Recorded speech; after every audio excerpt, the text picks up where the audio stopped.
नमस्ते। प्रेग्नेन्सीको guide book लिएर आउँछु भनेर भनेको थिएँ मैले हजुरलाई। गाइड सिरिज नै फर्स्ट मन्थदेखि फर्स्ट मन्थभन्दा अगाडि त प्रेग्नेन्सी प्लानिङकै कुरा गरौँ। सबभन्दा अगाडि अब प्रेग्नेन्ट हुने हामी प्लान गर्ने भनेर कुनै पनि कपालको प्लान हुन्छ या कतिको बिना प्लान एक्सिडेन्टल पनि हुनसक्छ। त्यसको लागि चाहिँ हामी मन्थली कुरा गरौँ र सबभन्दा पहिला प्लानिङको कुरा गरौँ। यदि तपाईँहरू प्रेग्नेन्सी प्लान गर्दै हुनुहुन्छ अब बच्चा राख्ने भन्ने छ भने चाहिँ सबभन्दा अगाडि स्टार्ट गर्ने भनेको फोलिक एसिड भन्ने औषध सुरु गर्नु पर्यो। यो चाहिँ 5 mg को ट्याब्लेट पाइन्छ कहीँ पनि, तपाईँले बिना प्रिस्क्रिप्सन किन्न सक्नुहुन्छ।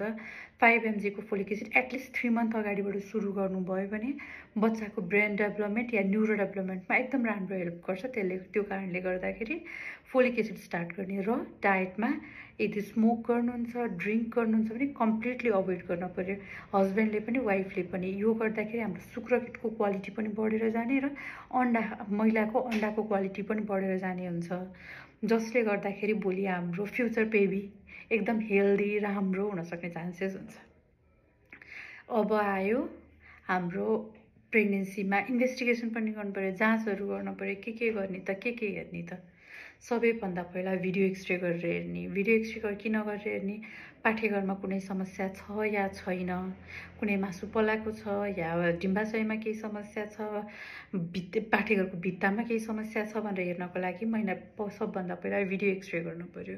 त्यस पछाडि रगतको जाँचहरू। रगतको जाँचमा रगतको मात्रा के कस्तो छ, आइरन क्याल्को खानुपर्ने अवस्था छ कि, अब तपाईँलाई प्रेग्नेन्सी सपोर्ट गर्न सक्ने अवस्था छ छैन जिउमा, या कुनै इन्फेक्सनहरू छ भनेर हेर्नको लागि हाम्रो हेमोग्लोबिनको जाँच, त्यस पछाडि प्लेटलेटको जाँच पुग्दो मात्रामा छ या छैन भनेर हेर्नको लागि, अर्को हाम्रो रगत बाक्लो छ या पातलो छ भनेर हेर्नको लागि पिटिआइएनआर भन्ने जाँच हुन्छ, त्यो गर्नु पर्यो। त्यस पछाडि लिभरको फङ्सन के छ, किडनीको फङ्सन के छ, थाइरोइडको अवस्था के कस्तो छ भनेर हेर्नु पर्यो।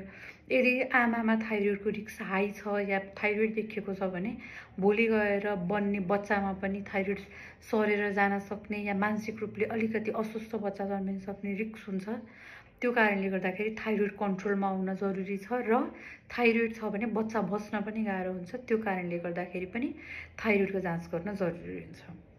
अर्को भनेको हाम्रो कुनै सङ्क्रमणहरू छ कि भनेर हेर्नको लागि HIV टेस्ट, VDRL भन्छौँ हामी, त्यसपछि SBSAG, हेपाटाइटिस, HCVको जाँचहरू गर्न जरुरी छ। त्यसपछि पिसाबमा कुनै इन्फेक्सन छ कि छैन भनेर युरिनको जाँच गर्न जरुरी छ। यति जाँच महिलामा र पुरुषमा हाम्रो शुक्रकिटको मात्रा के कस्तो छ, इन्फेक्सन छ कि छैन भनेर हेर्न जरुरी छ। यति हेरिसके पछाडि सबै नर्मल छ भने you can start your pregnancy भनेको प्रेग्नेन्सी जर्नीलाई हजुरले प्लानिङ गरेर स्टार्ट गर्न सक्नुहुन्छ।